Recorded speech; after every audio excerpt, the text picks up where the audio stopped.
Dear cadets, अभी तक हमने बैंक में बचत खाता खोलने के विषय में बात की थी। अब उसके आगे हम बैंक में किस तरह से ट्रांजैक्शंस करनी है, धन जमा कर सकते हैं या निकाल सकते हैं, उसके विषय में बात करेंगे। बैंक में धन जमा करने के लिए बैंक में जाकर एक स्लिप भरनी होती है। उसमें आप अपना अकाउंट नंबर, नाम और कितनी धनराशि जमा कर रहे हैं ये भरकर साइन करके बैंक में धनराशि दे देते हैं और वहाँ से आपको रिसीट मिल जाती है। जो धन आपने जमा किया है वो आपके खाते में जमा हो जाता है।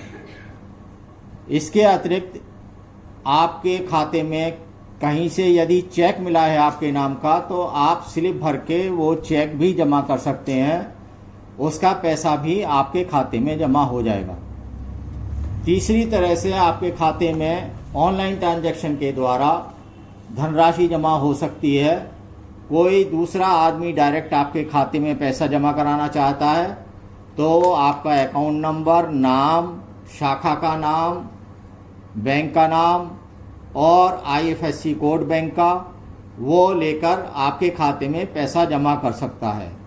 इसी तरह से यदि आपके नाम में गैस का कनेक्शन है तो गैस की सब्सिडी डायरेक्ट आपके अकाउंट में आती है। आप लोगों का स्कॉलरशिप वगैरह मिलता है तो गवर्नमेंट ने अब भी अधिकतर वो यही कर दिया है कि वो डायरेक्ट आपके अकाउंट में आए।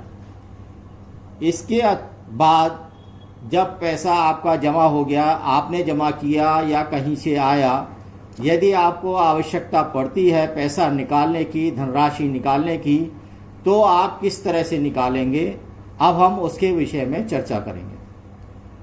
एक जो सबसे पुराना तरीका है वह यह है कि आप पासबुक लेकर जाइए बैंक में और जो बैंक का निकासी फॉर्म है, जिसको विड्रॉल फॉर्म भी कहते हैं, उसको भरिए, साइन करिए और कैशियर को दे दीजिए। जितना आपका धनराशि भरा हुआ है वो आपके खाते में से कम हो जाएगा और आपको धनराशि दे दी जाएगी।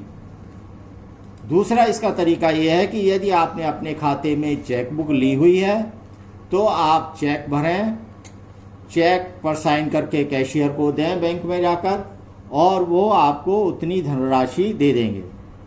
ये दोनों तरीके पुराने काफ़ी समय से, जब से बैंक है तब से चले आ रहे हैं।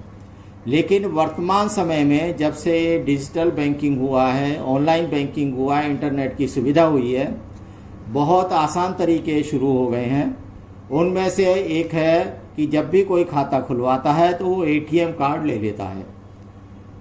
ATM कार्ड में आप खाते से किसी भी ATM से, उस बैंक के किसी भी ATM से 24/7 की फैसिलिटी होती है, या आपके एरिया में यदि ग्रामीण क्षेत्र में है तो कम समय के लिए ATM खुलते हैं, दिन में ही खुलते हैं सुरक्षा की दृष्टि से।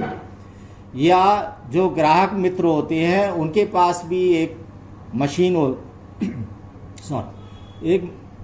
मशीन होती है जिससे आप ATM कार्ड के द्वारा पैसा निकाल सकते हैं।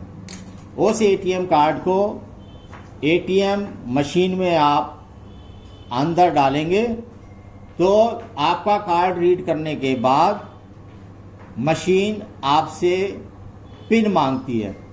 ये 4 अंकों का, 4 डिजिट का एक सीक्रेट पिन होता है जो केवल आपके ही जानकारी में होता है। हर खाता धारक, ATM धारक अपना ही पिन बनाता है जिसकी जानकारी न तो बैंक को होती है ना ही किसी अन्य आदमी को, जब तक कि आप स्वयं किसी को ना बताएं।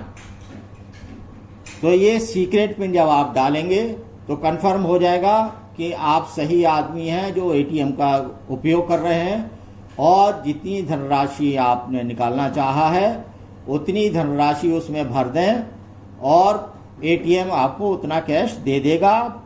उतनी धनराशि आपके खाते में से डेबिट कर दी जाएगी। ATM का उपयोग करने के लिए आपको कुछ सावधानियां रखनी होंगी। जैसे अपना ATM कार्ड आप किसी दूसरे आदमी को न दें। ATM में जो आप सीक्रेट पिन बनाते हैं वो ऐसा बना कि आपने मान लीजिए डेट ऑफ बर्थ भर ली, आपकी डेट ऑफ बर्थ सारे साथियों को पता होती है, स्कूल में पता होती है, तो ऐसा पिन ना बनाएं। ऐसी चीज बनाएं जो कि आप ही केवल उसको याद रख सके और किसी दूसरे को उसको ना बताएं। यदि आप अपना पिन किसी फोन करने वाले को, जैसे अक्सर फर्जी फोन आते रहते हैं कि हम बैंक से बोल रहे हैं और हमें आप अपना पिन बता दीजिए, आपके खाते में पैसे आए हैं, तो अपना एटीएम कार्ड नंबर, पिन ये कभी किसी को ना बताएं। यदि आप बताते हैं तो उसके लिए आप जिम्मेदार होंगे, आपके खाते से पैसे निकल जाएंगे। तो अपने एटीएम कार्ड की और सीक्रेट पिन की सुरक्षा आपको अपने आप ही करनी है। अपने किसी साथी को एटीएम देकर और पिन बताकर पैसा निकालने के लिए, एटीएम ऑपरेट करने के लिए कभी न दें, क्योंकि उसको अगर पिन पता लग जाएगा तो फिर वो उससे आगे भी ट्रांजैक्शन कर सकता है। आपको पता भी नहीं लगा एटीएम आपका कहाँ चला गया और उसने ट्रांजैक्शन कर ली।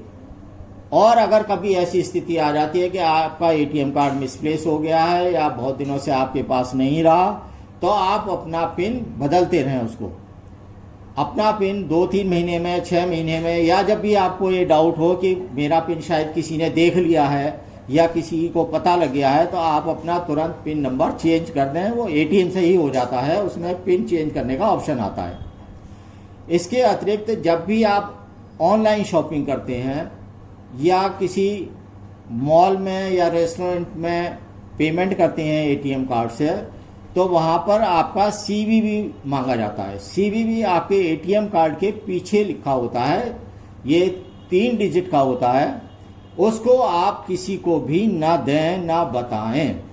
अगर आप कहीं यूज़ कर रहे हैं तो एटीएम कार्ड अपने आप पेमेंट के लिए यूज़ करें।